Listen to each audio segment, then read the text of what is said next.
Dig it. Oh, yeah. Hey, my name is Greg. Welcome back to my channel, Glove and Beyond TV. Dig it. Where you know what everybody knows by now? Super Bowl matchup. New England Patriots heading up against the Seattle Seahawks. Oh, yeah. Got some glare there. Almost scoot in. Last time I talked to everyone, I'd gotten a Z-Folio for Christmas. The Z-Folio. They're nice. You just can't see the backs of the cards. So that is the reason I did not put in Walter Payton or Devin Hester, because I got too many serial number cards. So I made a binder full of Jaromir Jagr. So what I've done here is at the end of every year, I put a white spacer to know it's the end of that year, and these are in order of how they are on Trading Card Database, DCDB, and go through this in depth at another time, probably the next video or two. Reason we're here is to look at cards, and it's a new year. It's been a little inspiring by you guys, I'm not gonna lie. Justin at 3 Good Nerds, Bart at BC Sports Cards, Adam at Adam's Card Closet, Jason at the Basement Card Collector. What do these guys all have in common? They do TTMs autographed through the mail. I saw Justin's tutorial and his live that he went on with Adam's Card Closet, and very, very informational. I went even a step further and saw a video from a fine card collector, Jeff. He went in depth as well. I took information from both, and I'm going to start the TTM process. So without further ado, these are the first 5 I'm going to send out. I plan on sending out 5 TTMs a week. And Kevin Butler, the Super Bowl 20 champion from 40 years ago. Send out Eric Kramer. He does TTM. Heading over to hockey, some goaltenders from the Blackhawks. Murray Bannerman. Love that old school pads. Alain Chevrolet, he also signs through the mail. And I'm going to go with a non-Chicago player. Scored a goal, is a goaltender, Ron Hextall. And as I start rummaging through cards here, I got one of the week after that I'm going to send out to Greg Lazinski right there. Speaking of Greg Lazinski, this morning on Zach and Porter's channel, they had a pick up his Greg Lazinski's rookie card. So check those guys out.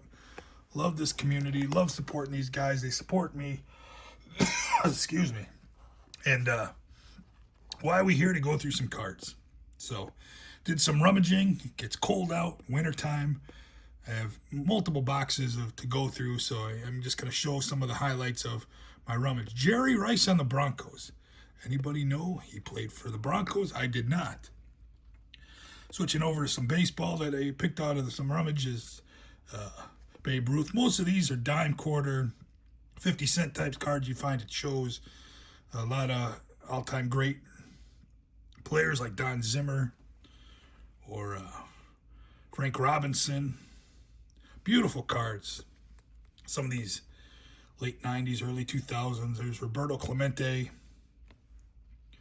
and Cal Ripken. Switch over into some football again. Just went through a football box and a baseball box. There's Chris, don't call me Chris, Jim Everett. Wow. And did anybody realize Bernie Kosar, he played for the Dolphins. Bart, that'll be coming out your way in time. And as I rummage, come across Sweetness' son, Jarrett Payton, when he played for Miami. So let me talk about that a little bit. I know Miami lost the national championship, so congratulations to Indiana. What a crazy week this was with that championship. Jonathan Taves, he came home for the Blackhawks on the Winnipeg Jets. He got a 4.5-minute standing ovation. That was goosebumps. And it's been a wild ride. I mean, this has been an emotional week as a Chicago fan. We all know the Bears. Season ended for the Chicago Bears, but that was a magical season. I'm going to show some cards as I'm talking about the Bears and other things. What a magical season for the Chicago Bears. I am so happy they did well for the younger generation of Bears fans. And I know 20 years ago we had a glimpse with Devin Hester of greatness, and And obviously 40 years ago was the Super Bowl. So for the younger generation, very happy that the Bears are trending upwards. And, you know, again, it was an emotional week. The White Sox traded Luis Robert. A little disappointed in that. I wanted to see him with Murakami, the Japanese player that the White Sox hitter picked up. I want to see those two guys in the lineup. That's just not going to happen. Just inevitable. Change is inevitable. And as I ramble here, D. Rose, he went up into the rafters, his number one. It's been a wild week in sports. The last 10 days, I mean, Tomlin stepping down for the Pittsburgh. I'm all over the place. I mean, every sport had something. I mean, even the Chicago Cubs had Jody Davis go in their Hall of Fame with John Lester and their big signing at third base. And it's just been a wild week, emotional highs and lows. And then, you know, you got Gretzky's birthday today. And then the toughest of all things, we lost Kobe Bryant. So I still get emotional. And lost the Macho Man there. Got to compose myself. But just want to let everybody know I'm doing well. Enjoying going through some cards, my time off here, and enjoying the card of the day. There's a glimpse of who's the card of the day tomorrow. And as I ramble, just want to say thank you all for watching. I'll go through the Z-Folio later and maybe open some cards here, some packs from 88. So again, thanks for all for watching. A Glove and Beyond TV. Dig it.